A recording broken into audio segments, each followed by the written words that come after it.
మీకా గ్రంథము 2వ అధ్యాయము. మంచముల మీద పరుండి మోసపు క్రియలు యోచించుచు దుష్కార్యములు చేయు వారికి శ్రమ. అలాగు చేయుట వారి స్వాధీనములోనున్నది గనుక వారు ప్రొద్దు పొడవగానే చేయుదురు. వారు భూములు ఆశించి పట్టుకొందురు, ఇండ్లు ఆశించి ఆక్రమించుకొందురు.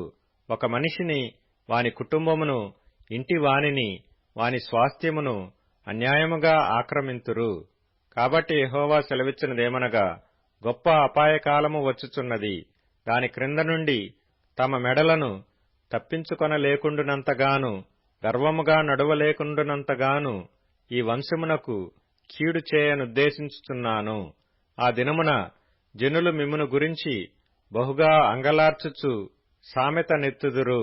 వారు చెప్పు సామెత ఏదనగా, మనము బొత్తిగా చెడిపోయి ఉన్నామనియు, ఆయన నా జనుల స్వాస్థ్యమును అన్యులకిచ్చియున్నాడనియు, మన యొద్ద నుండకుండా ఆయన దానిని తీసివేసెనేయనియు, మన భూములను తిరుగుబడిన వారికి ఆయన విభజించియున్నాడనియు ఇశ్రాయేలీయులు అనుకొనుచున్నట్లు జనులు చెప్పుకొందురు. చీట్లు వేయగా యెహోవా సమాజములో మీరు పాలు పొందునట్లు నూలువేయువాడొకడునూ ఉండడు. మీరు దీని ప్రవచింపవద్దని వారు ప్రకటన చేయుదురు. ప్రవచింపని ఎడల అవమానము కలుగక మానదు. యాకోబు సంతతి వారని పేరు పెట్టబడిన వారలారా, యెహోవా దీర్ఘశాంతము తగ్గిపోయినా, ఈ క్రియలు ఆయన చేత జరిగిన యథార్థముగా ప్రవర్తించు వానికి నా మాటలు క్షేమ సాధనములు కావా? ఇప్పుడే గదా నా జనులు శత్రువులైరి.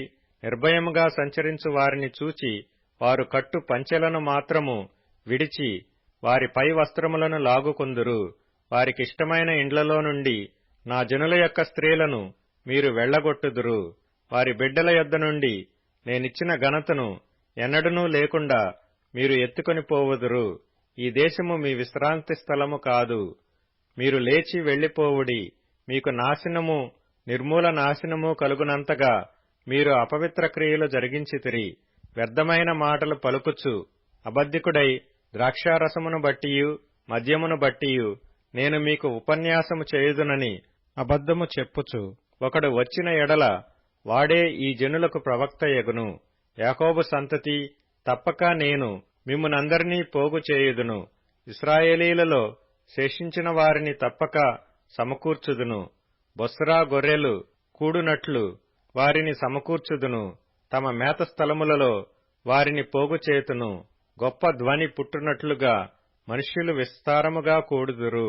ప్రాకారములు పడగొట్టువాడు వారికి ముందుగా పోవును. వారు గుమ్మమును పడగొట్టి దాని ద్వారా దాటిపోవుదురు. వారి రాజు వారికి ముందుగా నడుచును. యెహోవా వారికి నాయకుడుగా ఉండును.